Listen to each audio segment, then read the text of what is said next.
ஜோதிடம் காட்டும் துரதிர்ஷ்டங்கள். கடன் விபத்து பிரிவு. 1. மூதாதையரின் சொத்துகள் விரயமாகும் அமைப்பு.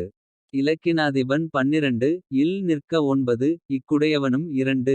குடையவனும் விரயஸ்தானமாகிய 12 இல் நிற்க இவனுக்கு பாக்கியம் நிறைய உண்டெனினும் மூதாதையரின் சொத்துகளும் பிறவும் விரயமாகும்.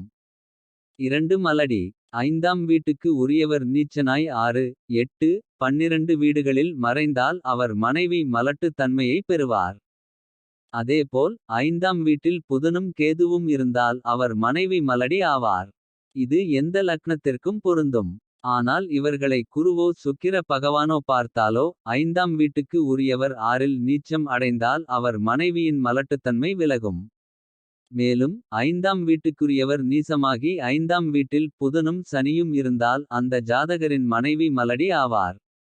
3. விதவை பெண். 7ஆம் இடத்தில் உள்ள செவ்வாய் சூரியன் சேர்க்கை பெற்றால் அவள் விதவை ஆவாள். 3 அசுபர்கள் 7ஆம் இடத்தில் அமையப் பெற்றால் அந்த பெண் மாங்கல்ய பலம் இழந்து விடுவாள். 8ஆம் இடமான மங்கல்ய ஸ்தானத்தில் செவ்வாய் சனி ராகு கேது போன்ற அசுபர்கள் அமையப் பெற்றாலும் விதவையாகி விடுவாள். 12ஆம் இடத்தில் இருக்கும் குருவோடு செவ்வாய் சேர்க்கை பெற்றால் மறு விவாகம் உண்டு. 4. நன்மை செய்யாத தசாபுத்தி. ஒரு ஜாதகத்தில் தசை நடை பெறும் போது தசாநாதனுக்கு 6. 8. 12 இல் உள்ள கிரகம் தனது புத்தியில் நன்மைகள் தாராது. 5. கடனாளி. பொதுவாக லக்னத்தையும் லக்னாதிபதியையும் பாவகிரகங்கள் சூழ்ந்தால் அந்த ஜாதகர் வாழ்க்கை முழுவதும் யாருக்காவது கடன் பட்டிருப்பார். 2. இக்குடையவர் திசையில் 6. 8. 12 இக்குடையவர்கள் புத்தியில் கடன்பட வேண்டும். 11. இக்குடையவர் திசையில் 6. 8. 12 இக்குடையவர் புத்தியில் கடன்பட வேண்டும். 6. 8. 12 இக்குடையவர் திசையில் கடன்பட வேண்டும்.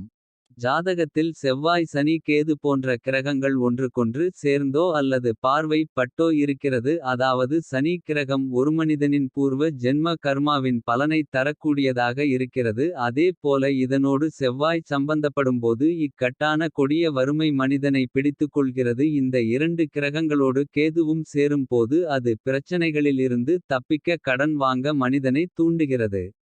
கடன் தொல்லையில் இருந்து விடுபட.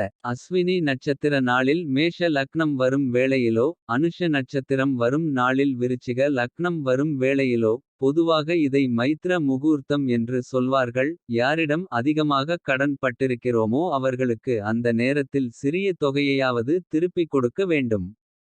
அப்படி கொடுக்கும் பட்சத்தில் கடன் சிறிது சிறிதாக குறைந்து முற்றிலும் இல்லாது போய்விடும். இந்த லக்ன கணக்கு தெரியாதவர்கள் நவமி திதி வரும் செவ்வாய் கிழமையிலோ சதுர்த்தி திதி வரும் ஞாயிறு சனிக்கிழமையிலோ தினசரி காலண்டல் போட்டிருக்கும் குளிகை நேரத்தில் மேலே சொன்னது போல கடனை திருப்பிக் கொடுக்கலாம்.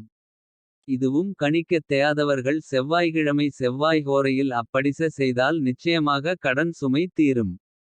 6 அலியாக மாறும் ஜாதகர். நவக்கிரகங்களுள் புதன் பகவானும் சனி பகவானும் அலிக்கிரகங்களாய் விளங்குகின்றனர். அவற்றுள் புத பகவான் பெண் தன்மை அதிகம் கொண்ட பெண் அலியாகவும் சனி பகவான் ஆண் தன்மை அதிகம் கொண்ட ஆண் அலியாகவும் விளங்குகின்றனர். இவ்விரு கிரகங்களுடன் பிற கிரகங்கள் சம்பந்தப்படும்போது அந்த ஜாதகருக்கு அலித்தன்மை ஏற்படுகிறது. 7. விபத்து. ஒரு ஜாதகத்தில் குருவிற்கு 12வது இடத்தில் செவ்வாயும் 2ஆம் இடத்தில் ராகு இருந்தாலும் சனியும் செவ்வாயும் ஒரே ராசியிலிருந்து அதற்கு 2வது இராசியில் ராகு இருந்தாலும் விபத்து ஏற்படும் என்று ஜோதிட நூல்கள் சொல்கின்றன. பொதுவாக ஒரு ஜாதகனின் உயிரை குறிப்பிடும் கிரகம் லக்கினாதிபதியாகும். உடலில் ஏற்படும் காயங்களை குறிக்கும் கிரகம் செவ்வாய். மரணத்தை சுட்டிக்காட்டுவது ராகு. விபத்து மற்றும் அகால மரணத்தை செவ்வாயும் ராகுவும் குறிக்கின்றன. லக்கினத்திலோ அல்லது லக்கினத்தின் திரிகோண அமைப்பிலோ செவ்வாய் ராகு ஆகிய 2 கிரகங்களும் சேர்க்கை பெற்று இருந்தால் விபத்துக்களால் காயமோ மரணமோ ஏற்படும் என்று சொல்கிறார்கள். அதைப் போலவே லக்கினாதிபதி இருக்கும் இடத்திலிருந்து 3 5 9 ஆகிய வீடுகளில் செவ்வாய் ராகு இருந்தால் ஜாதகருக்கு கண்டிப்பாக விபத்து மூலம் மரணம் ஏற்படும் என்றும் சொல்லப்படுகிறது. விபத்து காலம். ஒரு சாதகனின் ஆயுள்காலத்தை 2 கிரகங்கள் காட்டுகிறது. ஒன்று ஜீவகாரகன் என்று அழைக்கப்படும் குரு மற்றொன்று கர்மகாரகன் என்று அழைக்கப்படும் சனி. இந்த 2 கிரகத்தின் சஞ்சாரத்தை வைத்து ஒரு மனிதனின் ஆயுளையும் அதற்கு வரும் ஆபத்தையும் ஓரளவு தெரிந்து கொள்ளலாம். அதைப் போல திடீரென்று ஏற்படும் விபத்து பெரிய காயங்கள் ஆகியவற்றை ராகு கிரகத்தின் இயக்கத்தை வைத்து அறிந்து கொள்ள முடியும்.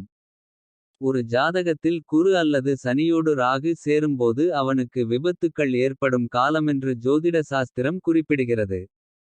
8 தகப்பனுக்கு அபாயம்.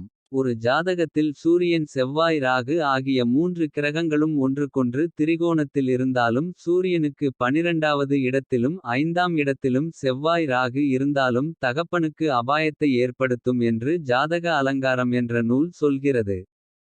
9 தகப்பனிடம் சண்டை. ஒரு குழந்தையின் பிறப்பு நேரத்தில் சூரியன் சனி கேது ஆகிய 3 கிரகங்களும் ஒரே வீட்டில் இருந்தால் தகப்பனுக்கும் குழந்தைக்கும் கருத்து வேற்றுமை ஏற்படுவதைத் தவிர்க்கவே முடியாது. மேலும் அடுத்தடுத்த ராசிகளில் இந்த கிரகங்கள் வரிசையாக அமர்ந்திருந்தாலும் இந்த நிலைமை தான் ஏற்படும். அதே போல சூரியன் சனி கேது ஆகிய 3ம் 1 5 9 ஆகிய இடங்களில் இருந்தாலும் கருத்து வேற்றுமையை தடுத்து நிறுத்த இயலாது.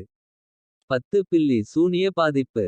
ராகு துஷ்ட தேவதைகள் மற்றும் தீய ஆவிகளை கட்டுப்படுத்தும் கிரகமாகும். அதே போல சந்திரன் மன பலகீனத்தை காட்டும் கிரகமாகும். செவ்வாய் கொலை மற்றும் கொடூர செயல்களை காட்டும் கிரகமாகும். இந்த 3 கிரகங்களும் ஒன்றுக்கொன்று திரிகோணத்தில் இருந்தாலோ ஒரே ராசியில் செயற்கை பெற்று இருந்தாலோ பில்லி சூனியத்தால் பாதிப்பு வரும்.